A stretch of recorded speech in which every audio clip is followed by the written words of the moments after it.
Hello everyone. Thank you for coming up today. My old subscribers, thank you. And to those that are viewing for the first time or that have not subscribed, please click on the subscribe button and the notification bell so you get notified each time we upload a new video. And to my new subscribers, thank you for subscribing.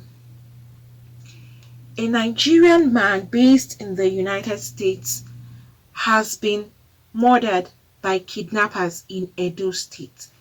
He is known as Prince David Abuda, who is based in Atlanta, United States of America, but has been killed by kidnappers. And it was gathered that his kidnappers had demanded 10 million from his family, but killing him before the money could even be sent. And this is really, really sad. However, Mr. Abuda, who is the man that you can see pictured there above, is a family head and a realtor and an insurance broker based in Atlanta, Georgia. He is a NIDO member in Atlanta, Georgia, and he hailed from Fuga in Escako Central Local Government in Edo State. He visited Edo State recently and he was sent to return last Saturday to the United States, in the process of which he was kidnapped in the Benin City on his way to boarding a flight for Lagos route.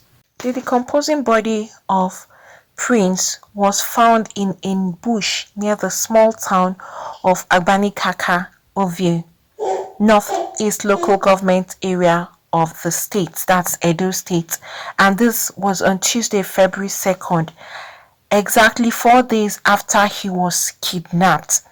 The businessman who came into the country for the Christmas celebration was abducted alongside some family members on Saturday, January 30th, 2021, along the Benin-Akure Road on his way to Lagos from Fuga, Escako Central Local Government Area, that's near Abanikaka. Also, a woman who was traveling with him to Lagos to catch a flight back to United States was also kidnapped. A family source said that the realtor and president of Fuga America Foundation was reportedly shot by the kidnappers after he slumped during the first long march to the forest. And Prince Abuda was shot dead by the abductors when he couldn't walk anymore, and then he slumped because the distance at which they had forced him to walk was a very long distance, and the kidnappers did not want to leave him behind as they were afraid that he would reveal their hideout to security agencies, so they decided to shoot him. Right now, the corpse has been deposited at the undisclosed hospital in Edo State, pending burial arrangements by his family.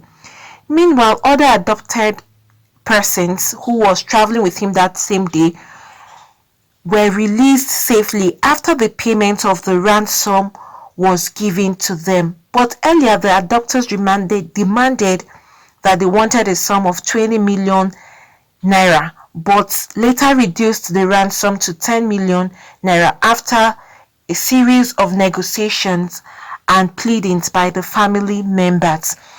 First, he slumped because they had to force him to walk a very long distance in the forest. And you know, walking a very long distance, also age as well will have a part in this. Why go to this extent?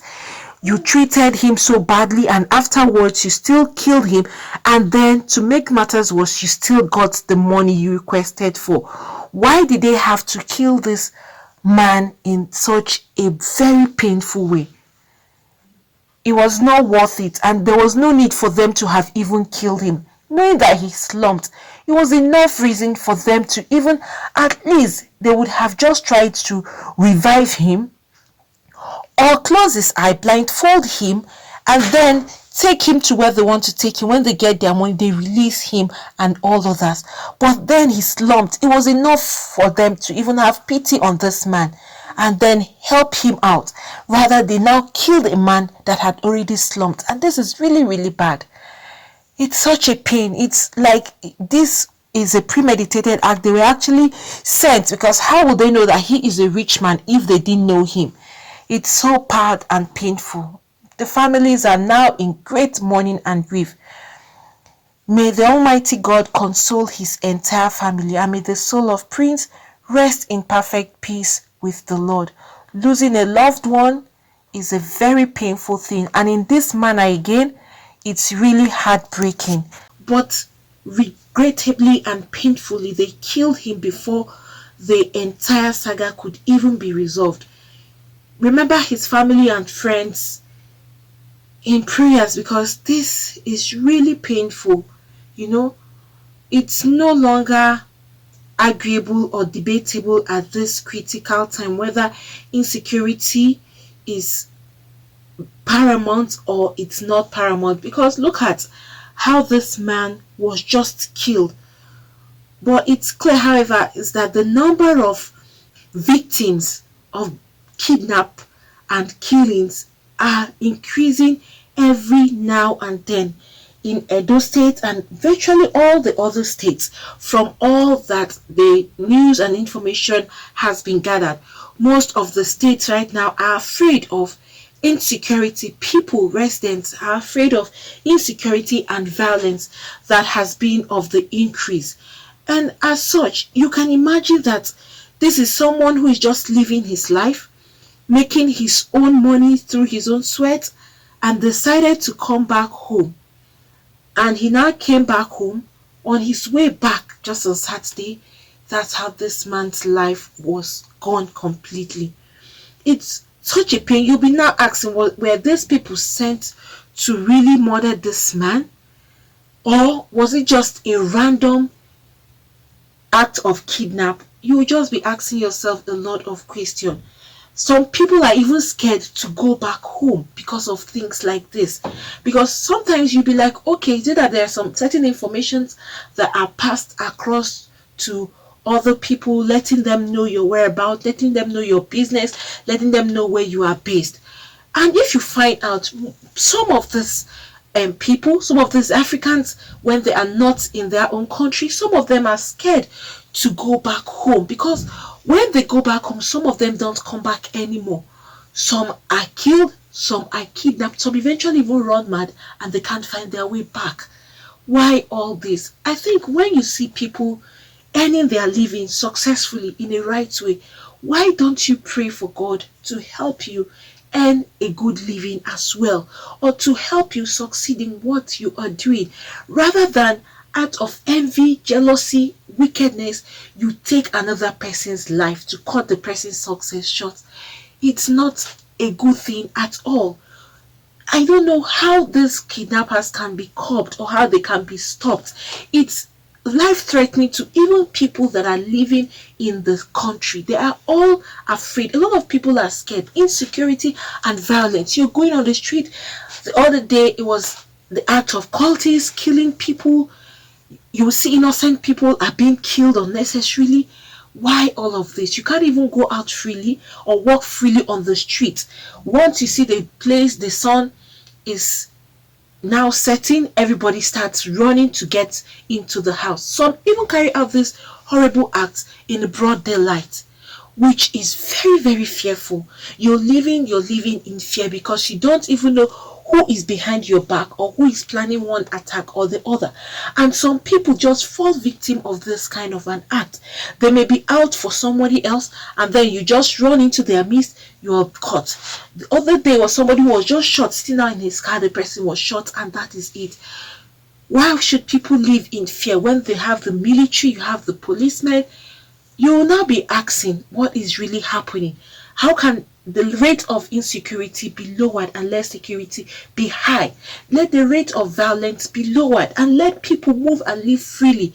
But it's terrible that people will be out there thinking of how to harm or kill their fellow human beings who have even done nothing to you. And funny enough, some of these people don't even know you. Some of these kidnappers could be hired. In some cases, some people hire kidnappers to go and kidnap someone, all for the sake of money. Okay, you can imagine. Probably this Prince David was actually planning on how they can get the money to him. Then why kill him? If you're demanding a ransom of 10 million and he was in the process of getting this money across to you, what was the purpose of you now killing him?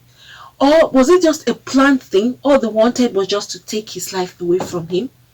Look at a man who is into his own good time business in Atlanta, was returning back to where he is based, and he was caught up with death in a very short period of time. It's so heartbreaking that people will contribute to causing pain and grief to families. You can imagine the pain and the grief that the family is going through at the moment. A lot of wishes will come. They will be like the wish he never came back home. That will be the truth. A lot of them will say that they wish he had stayed back where he was and sent whatever he wants to send, or ask someone to carry out whatever he wanted to do. This is what creates fear in a lot of people's minds that are far away. When they remember incidents like this, they decide to stay back where they are, and even they rather call on the phone and ask people to carry out errands for them than them traveling all the way. You can imagine how many hours flight you would take, and then you get back to where you want to go in the country, and you're caught up with death, or people will kill you. It's scary, you know. It's scary. In some of these African countries, you're scared of going back where you are not based there because of things like this. Some people would even say in their own villages, some people are fighting against them. Some people don't even go to their village at all. If they are going back to their country in Africa, some will decide to just get into town, and then they move and they go in quietly without letting anybody know. Some people will come, drive all the way or fly all the way from one country to their own country in Africa, but they don't even tell anybody except their immediate family, and they'll let their immediate family, please don't let anybody know. Why? Because of things like this. Because you don't know who is happy for you, especially from people who are not in the country there in Africa, and they're away probably in another country, and they're making it, and people know they're making it. They will decide to keep silent and then be quiet about their life. When they come into the country, they sneak out quietly. Nobody would even know that they had even come and even gone back. Because of things that you encounter death, or you encounter kidnap. Sometimes they ask for ransom that you don't even have, because some people already having the notion that, oh, this person is based abroad, he is in millions or she is in millions, will cough out a lot of money from this person. But unfortunately, this person may not even be as wealthy as you think. They're also struggling. Some people are also struggling in some of those countries that you think they are there swimming in millions. No. Some of them are struggling to survive. They are struggling to make ends meet. They're trying as much as they can. It's not like they're dwelling in millions. And then when someone just hears from a distance, this person is abroad or is in one of this country outside Africa, you just have the notion that this person is in money, so ready for kidnap. Why do that? Why don't you go and earn honest living? Why are these kidnappers just out to cough out money from innocent people that are working to earn a living? Then you will sit down, get this money on a platter of gold from people, and then you eventually kill them. Some of them are so mean that even after getting this ransom they requested for, they still end up killing these same people. Why do that? You have requested for a ransom. You should have been patient and waited. Okay, let this man give us what he can give. Then why kill him? You didn't even wait for the money. You decided to kill him. So that's what I'm saying. Was this a planned attack on this particular man? Is it that someone sent these kidnappers? All they wanted was his death. Because if they really wanted money, they should have waited for him to order this money down to them. But they never did. They just decided to kill this innocent man. It's such a pity that he had to go like this. May the soul of Prince David rest in perfect peace with the Lord. And may Almighty God console his entire family. It's so heartbreaking that you lose someone like this. He was healthy, traveled all the way from Atlanta to Nigeria to Edo State, and at the end is his corpse they are buried. He didn't even get back to where he was based. This is really sad. It's looking like something that was just planned, a premeditated plan just to kill this man, not even for the ransom. Otherwise, these people would have been patient and waited for that ransom, but they never did. They decided to kill him instantly. It's such a pity. I think people should just be very, very careful, mindful, and again, how you give out information regarding your whereabouts, where you are based, things you're doing, how successful you are. It has come to the point that people should just keep these things to themselves, because at the end of the day, when you spill it out so much, not everybody is happy for people's success. Some people, when they hear that you're succeeding, all their aim is how they will bring you down. They can go to any length so long as they are seeing that you are no more in that position where you used to be. So people should be mindful of who they communicate with, things you say about yourself, about your earnings, about your livelihood. People need to be very sure of whom they are communicating with, and especially in a situation where you know that you are not even based in that particular country or somewhere else. It's better you don't even announce you're going in and going out. Let it just be between you and your family to avoid unnecessary death, avoid unnecessary evil or harm coming upon you, because you're going there freely with your arms and eyes open, free of mind, but then you go back and then what you get? You get something negative in return. People should please see this as a lesson and just be mindful of whom you tell things about yourself and whom you say your secret life to or your successes. Be very, very careful, please. It's highly important. And I think going into and fro should be a thing that has to be between you and your immediate family. And funny enough, some people's immediate family are even the ones who are out there to pull them down. So sometimes you'll be like, who do you even trust?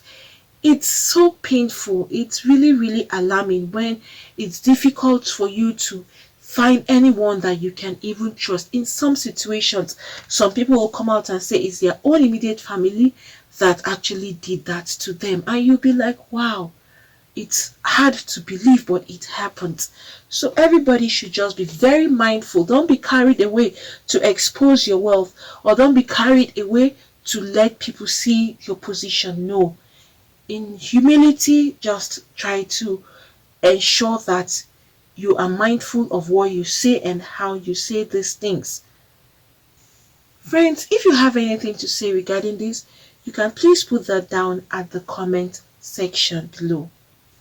Thank you for coming up today. Please, for those that have not subscribed, click on the subscribe button and the notification bell so you get notified each time we upload a new video.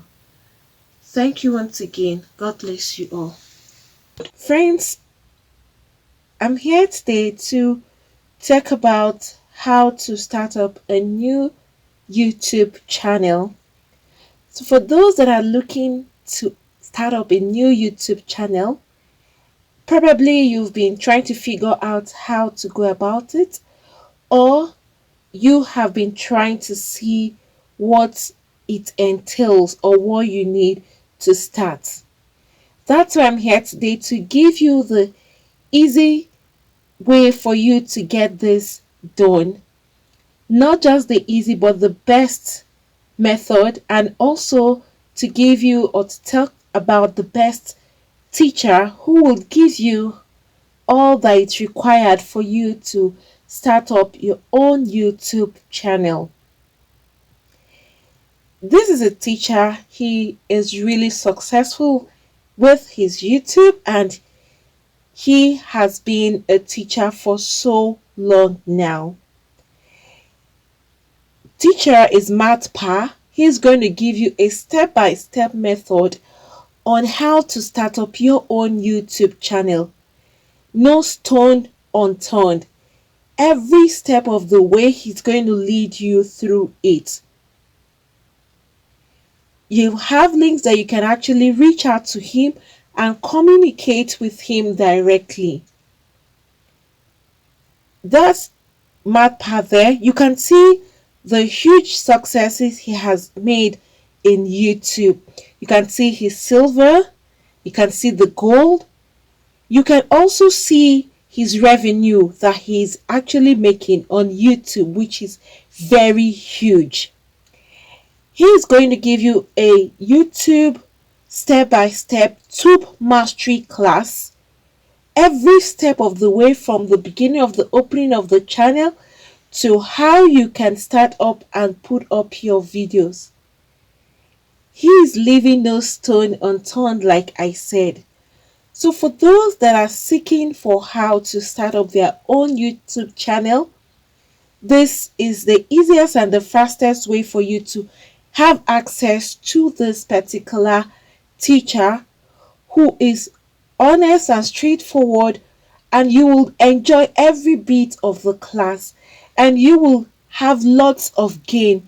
At the end of your class, you will have lots to hold on to and to start up your own YouTube channel. It's going to be like an ABC class starting from the scratch. So please, for those of you that are interested in starting up your own YouTube channel, Mathpa, he is the teacher and you will have direct access to him. I'm dropping the link below. So please, you just click on that link and you will have access to Mathpa's class. He is going to give you the whole content of YouTube and all that it takes for you to be successful in YouTube and how to start YouTube from the scratch. Like I said, and I'm going to repeat, he's leaving no stone unturned. And it's so interesting that if you have any kind of complaint, no matter the time you have this complaint or you are confused about anything, you can communicate directly to him and he will give you a response as soon as he gets your question or as soon as he gets your mail or anything you're trying to confirm from him. He is quick at responding and he will give you the right answers. And even if you go elsewhere to search, you find out that what he is saying is actually true. He wouldn't mislead you. So please, for those of you that want to start your own YouTube channel from the scratch and see how you can be successful on YouTube, please go to this link, click on the link below so you will have access to the teacher. That's the teacher there you can see and see his success. You can go through that and then you click on the link so that you can have direct access to Mathpa himself. This teacher, you will enjoy and enjoy every bit of the classes that he's going to give to you. So friends, do not forget to click the link below so you have access to Mathpa's Tube Mastery class, and he will give you the best teaching for YouTube you would really need to start your own channel. Friends, thank you for coming up today. Please, for those that have not subscribed, click on the subscribe button and the notification bell so you get notified each time we upload a new video. Thank you once again, and God bless you all.